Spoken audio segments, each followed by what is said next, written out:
Bonjour, dans cette vidéo, on imagine qu'on est dans un appartement, qu'on est en train de déménager, la pièce est vide, il n'y a plus qu'une armoire à sortir, et là on se rend compte qu'elle est trop haute, elle passe pas par la porte. Et donc, quelqu'un a l'idée de la faire pivoter. Et un petit mathématicien est là et dit « Ah, je sais pas, c'est pas si évident que ça, qu'en pivotant ça marche. » Alors je vous montre la situation, je vous montre comment ça va fonctionner.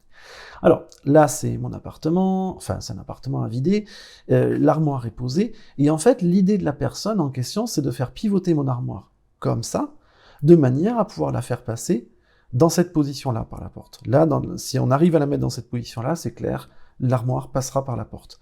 Alors que dans cette position-là, la position d'origine, elle est trop haute, ça passera pas.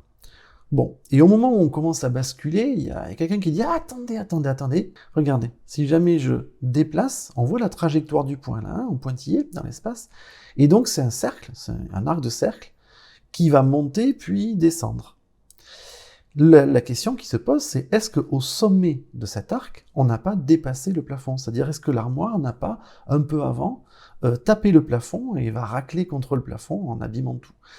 Donc, il faudra arriver à savoir si l'armoire peut être pivotée comme ça, avant d'engager les efforts, parce que c'est lourd une armoire. Alors, pour répondre à cette question, déjà, il nous faudrait des dimensions, parce que sans les dimensions, on n'y arrivera pas. Alors là, je vous ai marqué la hauteur de plafond, c'est 245 cm, je vous ai marqué la hauteur de l'armoire, 210, je vous ai marqué la largeur de l'armoire, 130, la profondeur n'interviendra pas dans cet exercice, et la question qui se pose, c'est, quand on pivote, est-ce que ça va passer ou pas? Je vous laisse mettre la vidéo en pause.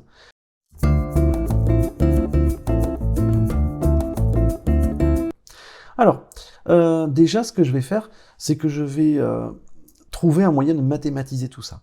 De manière évidente, mon armoire, elle est bien rectangulaire. Je ne l'ai pas dit, mais ça fait partie des sous-entendus de l'exercice. Ce qui fait que finalement, je peux parler de ce triangle-là, le triangle MNP. Et ce triangle, il est rectangle en N. Et ce triangle est vraiment intéressant, parce que si jamais je pivote mon armoire, je pivote mon triangle en fait. Et quand je fais pivoter mon triangle, à un moment, la longueur MP, là, elle se retrouve verticale. Et si cette longueur, qui part du sol jusqu'à cette altitude-là, dépasse les 245 cm, dans ce cas, l'armoire, elle va taper le plafond. Par contre, si cette longueur est inférieure à 245, elle passera au niveau du plafond sans le toucher. Ok? Donc, mon problème revient à démontrer que cette longueur MP est plus petite que 245. Bon, ben, c'est pas très compliqué, j'ai un triangle rectangle, je cherche la troisième longueur, Pythagore. Alors, je vous montre comment je vais m'y prendre. Donc déjà, première chose, si je veux appliquer le théorème de Pythagore, il me faut un triangle rectangle. C'est le triangle MNP dans cette situation-là. Donc, je dis que j'ai un triangle rectangle. MNP est égal à 90 degrés, l'angle de sommet N fait 90 degrés, donc d'après le théorème de Pythagore, on a. Alors qu'est-ce qu'il nous dit le théorème de Pythagore? Le théorème de Pythagore, il nous dit que le carré de l'hypoténuse est égal à la somme des carrés des deux autres côtés. Donc ça veut dire que MP au carré est égal à MN au carré plus NP au carré. Prenez le temps, quitte à faire pause, prenez le temps de bien regarder comment on établit cette relation. MP, c'est bel et bien l'hypoténuse. Et on n'oublie pas de mettre les carrés partout. Ensuite, je vais remplacer. Je remplace Mn et Np par leur valeur. Donc Mn fait 130 cm, Np fait 210 cm. Ok. Je fais mon calcul, 130 fois 130, ça fait 16 900, oui, ça, et 210 fois 210, ça fait 44 100. Je fais l'addition, ça plus ça nous donne donc du 61 000, et donc finalement, je sais que Mp au carré est égal à 61 000. Oui, mais c'est pas MP au carré que je veux, moi c'est MP tout seul. Donc il faut que j'arrive à me débarrasser de ce carré-là qui est ici.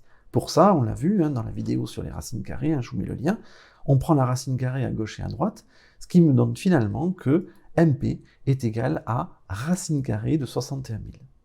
Bon, d'accord, mais racine carrée de 61 000, en gros, ça vaut combien? On prend la calculatrice, je ne vais pas le faire là, on prend la calculatrice, on tape, et on trouve 246,98 cm.